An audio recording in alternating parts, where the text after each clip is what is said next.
Cabinet से India AI mission मंजूर। आम लोगों तक पहुंचेगी नई तकनीक। अंडर ग्रेजुएट और पीएचडी लेवल के प्रोग्राम डेवलप किए जाएंगे। विशेष संवाददाता, नई दिल्ली। आर्टिफिशियल इंटेलिजेंस ए के मामले में वैश्विक स्तर पर भारत की ताकत बढ़ाने और देश में एआई को सामान्य व्यक्ति तक पहुंचाने लक्ष्य के साथ केंद्रीय मंत्रिमंडल ने गुरुवार को इंडिया एआई मिशन को मंजूरी दी। इसके लिए 10,372 करोड़ रुपये का बजट रखा गया है। इससे देश में कंप्यूटिंग क्षमता को बड़े पैमाने पर बढ़ाया जाएगा।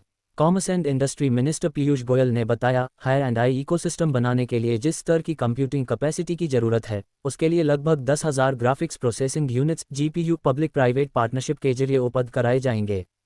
इनोवेटर्स, स्टार्टअप्स, विश्वविद्यालयों और रिसर्च इंस्टीट्यूट्स के साथ इंडस्ट्री को यह हाई सुपर कंप्यूटिंग इंफ्रास्ट्रक्चर इस इंडिया ए मिशन के जरिए उपलब्ध कराया जाएगा।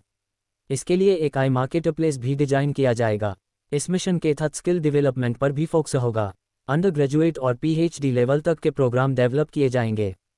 टियर 2 और 3 शहरों में डेटा और आई लैब्स बनाए जाएंगे ताकि वहां फाउंडेशन कोर्स उपलब्ध कराए जा सकें। स्टार्टअप्स को अर्ली स्टेज फाइनेंसिंग भी इस मिशन के जरिए मिलेगी। गोयल ने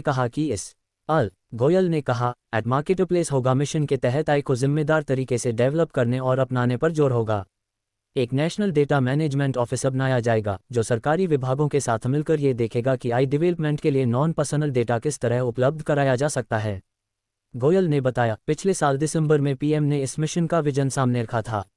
एआई के इनोवेटर्स फाउंडेशन कोर्स के लिए टियर 2 और 3 शहरों में डेटा और आई लैब्स बनाए जाएंगे। और सहूलियत देने, एआई को बड़े पैमाने पर अडॉप्ट करने और स्किल डेवलपमेंट के लिए कई पहलुओं को इस मिशन में जोड़ा गया है। गोवा में एसटी को लेकर फैसला। कैबिनेट ने फैसला किया है कि संसद में एक नया कानून लाया जाएगा जो यह सुनिश्चित करेगा कि गोवा में एसटी वर्ग की आबादी के आधार पर चुनाव आयोग एसटी 5वीं जनरेशन का फाइटर जेट बनेगा। पूनम.पांडे@timesgroup.com। नई दिल्ली। 5वीं जनरेशन के फाइटर जेट बनाने के प्रोजेक्ट को मंजूरी मिल गई है। सूत्रों के मुताबिक गुरुवार को CCS cabinet committee on security ने एमका एडवांस्ड मीडियम कॉम्बैट एयरक्राफ्ट के प्लान को मंजूरी दे। अब तक अमेरिका, रूस और चीन ने ऐसे एयरक्राफ्ट बनाए हैं। सिर्फ अमेरिका, रूस और चीन ने 5वीं जनरेशन के एयरक्राफ्ट बनाए हैं। समय के हिसाब से तकनीक बदलती है और इस तरह अलग अलग जनरेशन के एयरक्राफ्ट बनते हैं।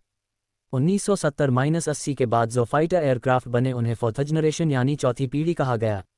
साल 2000 के शुरू में जो एयरक्राफ्ट बने वह 5वीं जनरेशन के एयरक्राफ्ट है।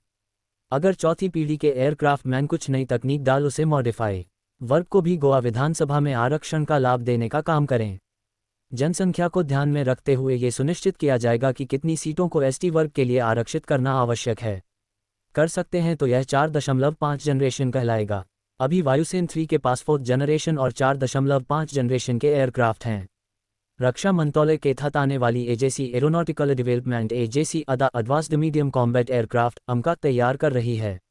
ये फाइटर जेट 5वीं जनरेशन का है और स्वदेशी होगा। ये डबल इंजन का होगा। इसका डिज़ाइन ऐसा होगा कि दुश्मन की रेडार इसे पकड़ नहीं पाएगी या फिर जब ये दुश्मन के एकदम करीब पहुंचेगा तब उसकी रेडार इसे पकड़ पाएगी। तब तक एयरक्राफ्ट के पास दुश्मन को निशाना बनाने के लिए काफ़ी वक्त मिल जाएगा। इसका डिज़ाइन तैयार हो चुका है। प्रोजेक्ट के अप्रूवल का इंतजार था। अब जल्द ही इसके डेवलपमेंट पर काम शुरू होने की उम्मीद की जा सकती है। 2 साल के भीतर यह बनकर तैयार हो जाने की उम्मीद है और यह पहली उड़ान उसके 1 साल बाद भर सकेगा।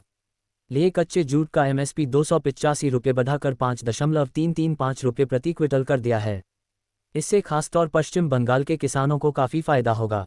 चालू सत्र 2023-24 में सरकार ने 524.32 करोड़ रुपये की लागत से जूट की रिकॉर्ड कच्चे जूट का एमएसपी बढ़ा सरकार ने वर्ष 2024-25 सत्र के खरीद की है।